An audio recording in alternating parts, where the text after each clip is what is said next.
I'm Aaron from PhoneDog.com, and I'm into day 20 now of my 30-day Samsung Galaxy S3 challenge. We're coming up on 3 weeks with this device, and you're going to notice the color change because I switched over to a blue one. Was having a minor issue with my white AT&T one. They were nice enough to swap it out, and this one happens to be blue. So I switched over, still using the Galaxy S3, still using a US branded AT&T one with 4G LTE connectivity. So I can tell you after using the international one, then going to the AT&T white one, then going to this one, there are things that I like about the international one and things that I like about the AT&T branded one, and I'll tell you a couple of things just out of the gate. First of all, there's a slight speed difference between the international build and the US build. It's not very much, it's one of those things you're not going to see it in day-to-day performance, and I talked about this in day 15 of the video, but you can see minor differences between the international build, which has a 1.4 gigahertz quad-core Exynos processor, and the US build, which has a 1.5 gigahertz dual-core Snapdragon S4 CPU. A little bit of a difference. I find that the US one tends to be a little bit faster and kind of jerkier, if that makes any sense. I notice every now and again,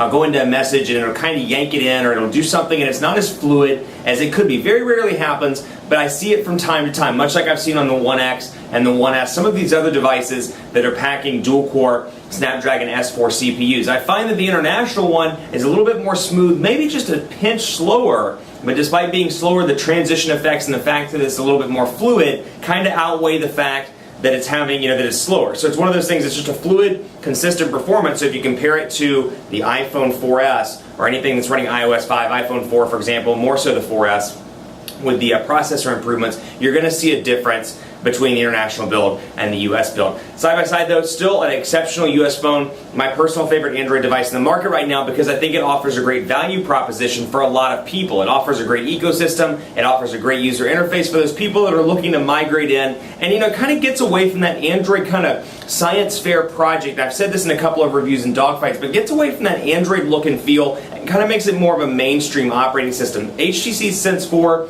does a fantastic job with this, but the Samsung Galaxy S3 with TouchWiz, with the new version of TouchWiz, kind of takes it to the next level, makes it feel a little bit more real as opposed to Sense 4 where it's like, well, that's great operating system or great user interface, but there are still some minor issues. Otherwise, battery continues to be relatively decent. I'm not seeing the kind of battery numbers on the 4G LTE version that I've seen on the international version. This one I can get about 11 to 13 hours a day with moderate use. That's with a 2,100 milliamp hour battery, same as the international version, but this one's packing 4G LTE capabilities as opposed to HSPA 21 megabits per second, which is what's on the international version. So some spec differences, but as a result, because HSPA Plus is less power hungry, if you will, it makes it through the day and makes it through a little bit longer. So I'd say 15 to 17 hours on the HSPA Plus version as opposed to 11 to 13 on the 4G LTE build. So it's going to be a trade-off to you if you're looking and you're like, I'm not sure whether I should get the international or the US branded. It's really going to be a difference whether you prefer LTE, whether LTE is even in your market,